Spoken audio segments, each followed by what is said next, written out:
quando tudo isso vai passar? A doença Covid-19 provocada pelo coronavírus pegou o mundo todo de surpresa.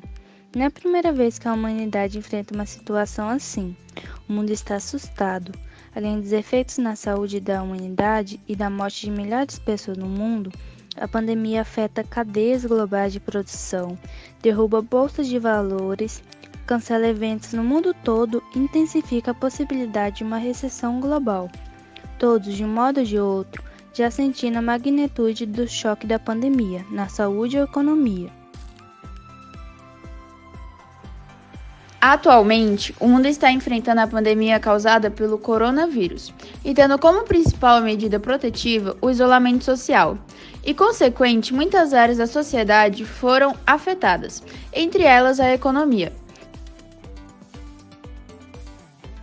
Segundo o Ministério da Saúde, o coronavírus é uma família de vírus que provoca infecções nas vias respiratórias, causadores da doença Covid-19.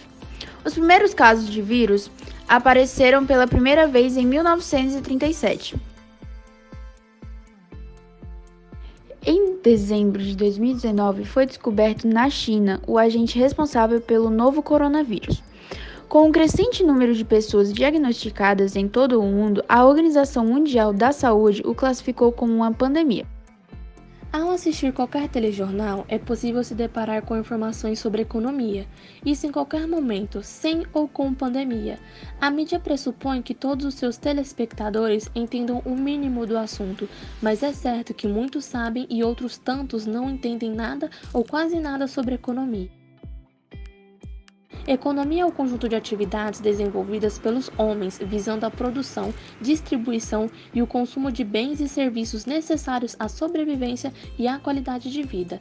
Os setores da economia estão divididos em 3 no padrão mundial. Setor primário é o responsável pela extração de recursos provenientes da natureza. Setor secundário é o setor que abrange as fábricas e indústrias. Setor terciário é o que se refere ao comércio e aos serviços. Diante do cenário que o mundo se encontra, tem-se a necessidade de falarmos da pandemia e suas implicações na economia. A pandemia do coronavírus causou uma desaceleração econômica recorde no segundo trimestre e mergulhou o Brasil na recessão novamente. Mas algumas atividades foram mais abaladas do que outras, e a recuperação tende a ser mais lenta.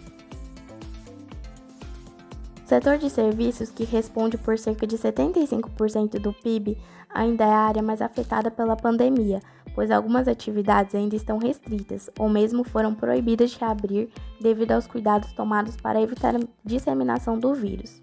O segundo trimestre caiu 9,7%, um recorde.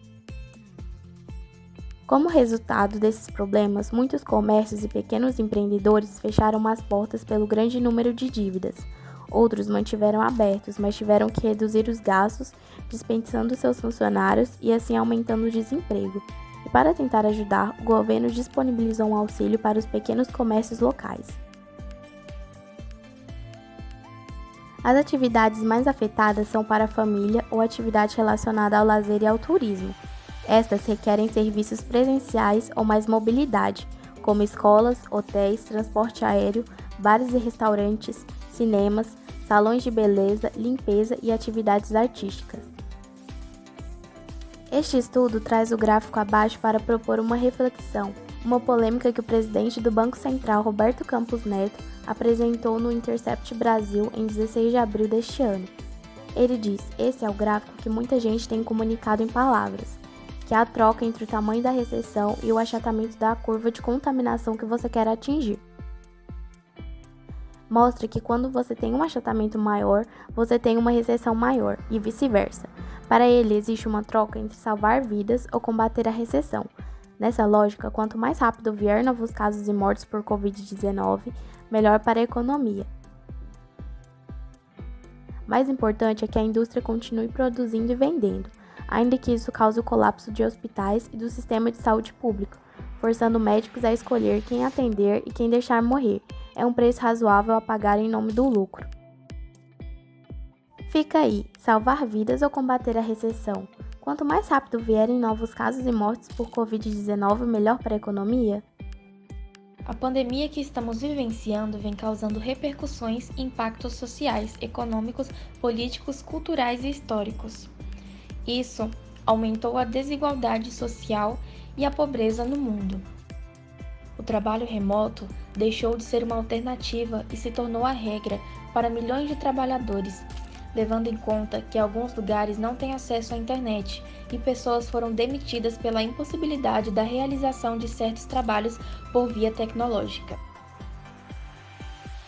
A interrupção da atividade econômica e a incerteza sobre o futuro também causaram um choque no mercado brasileiro. Tentando amenizar o problema, donos de empresas e comércios procuram estratégias para ter mais engajamento em suas vendas, aumentando os preços, investindo em propagandas de divulgação do produto e em páginas nas redes sociais. Uma das estratégias mais utilizadas é a abertura do comércio pelas redes sociais, anunciando o produto e fazendo vendas online. Os clientes fazem seu pedido e é entregue na casa deles, pela própria empresa ou por uma rede transportadora. A pandemia da Covid-19 tem provocado abalos nos mercados globais e paralisado atividades econômicas no mundo todo, com impactos na produção industrial, comércio, emprego e renda. Para tentar conter a pandemia do novo coronavírus, boa parte da população mundial foi submetida a medidas de isolamento, que incluíram o fechamento de escolas e do comércio, interrupção da produção industrial e fechamento de fronteiras. Com isso, a economia solidária é uma alternativa na geração de trabalhos e na inclusão social, na forma de uma corrente que integra quem produz, quem vende, quem troca e quem compra. Seus princípios são autogestão, democracia, solidariedade, cooperação, respeito à natureza, comércio justo e consumo solidário.